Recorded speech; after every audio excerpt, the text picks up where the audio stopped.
T20 world cup में आज सिर्फ एक मैच नहीं है, यह है दो उभरती हुई क्रिकेट ताकतों के बीच वर्चस्व की लड़ाई। नीदरलैंड्स बनाम नामीबिया, ये वो दो टीमें हैं जो एसोसिएट क्रिकेट का चेहरा बदल रही हैं। और आज का ये मुकाबला ना सिर्फ 2 पॉइंट्स के लिए नहीं, बल्कि दुनिया को एक मैसेज देने के लिए है।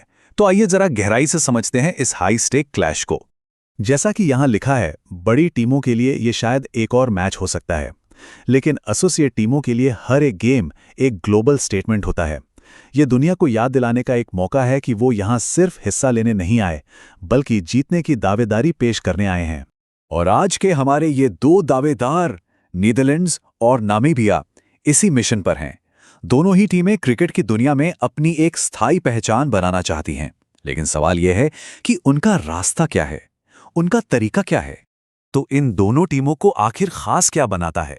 देखिए, मंजिल भले ही एक हो, लेकिन उनके खेलने का अंदाज और उनकी रणनीति में जमीन आसमान का फर्क है।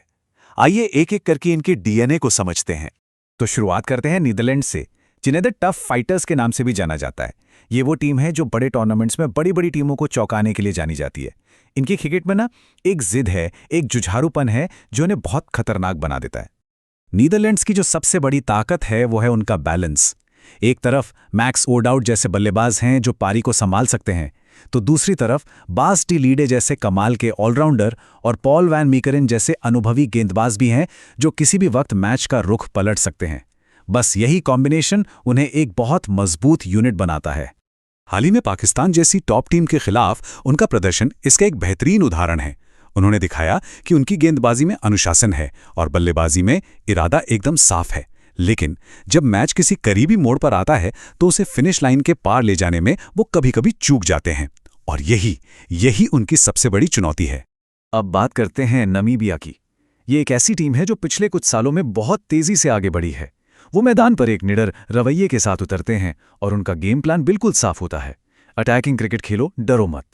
नामीबिया की कामयाबी का राज उनकी सादगी में छिपा है।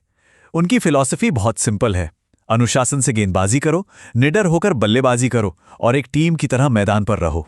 उनके पास डेविड वीजा जैसे अनुभवी खिलाड़ी हैं जो इस फिलॉसफी को मैदान पर लागू करते हैं, और इसी वजह से उनका गेम प्लान बेहद असरदार हो जाता है। पिछले कुछ सालों में उन्होंने एक ऐसी टीम बनाई है जिसमें काफी निरंतरता है, मतलब खिलाड़ी एक साथ खेल रहे हैं, लेकिन उनके हाल के वार्म अप मैच उनकी एक कमजोरी भी दिखाते हैं, और वो है कंसिस्टेंसी। एक मैच में वो धमाकेदार प्रदर्शन करते हैं तो अगले ही मैच में बिखर जाते हैं। यही पहेली उन्हें एक अनप्रिडिक्टेबल टीम भी बनाती है। तो जब ये दोनों टीमें आमने सामने आती हैं तो होता क्या है? उनकी पिछली भिड़ंत की कहानी हमें ये बताती है कि ये मुकाबला कितना कांटे का हो सकता है। जैसा कि हम देख सकते हैं, 2021 के T20 वर्ल्ड कप में नामीबिया ने बाजी मारी थी, जो उस समय एक बड़ा उलटफेर था। लेकिन उसके बाद नीदरलैंड्स ने जोरदार वापसी की और हिसाब बराबर कर दिया। तो मतलब ये हुआ कि आज का मैच इस राइवलरी का डिसाइडर है, जो बताएगा कि फिलहाल कौन बेहतर है। तो सवाल यही है, जब दोनों टीमें कागज पर और इतिहास में इतनी बराबरी पर खड़ी हैं, तो जीत और हार के बीच का वो छोटा सा फर्क वो कौन पैदा करेगा? आखिर वो एक निर्णायक फैक्टर क्या हो सकता है? जवाब है माहौल। जी हां, भारतीय उपमहाद्वीप की कंडीशंस। यही वो एक निर्णायक कारक है जो किसी भी टीम की तरफ पलड़ा झुका सकता है। आखिर में मैच का नतीजा इस बात पर बहुत ज्यादा निर्भर करेगा कि कौन सी टीम यहाँ की धीमी और स्पिन फ्रेंडली पिचों से बेहतर तालमेल बिठा पाती है। ये सिर्फ तकनीक का खेल नहीं है, बल्कि मानसिक तौर पर खुद को ढालने का भी खेल है। यहाँ पर उन खिलाड़ियों की भूमिका बहुत बढ़ जाती है जिन्हें आईपीएल या दूसरी लीग्स में इन कंडीशंस में खेलने का अनुभव है।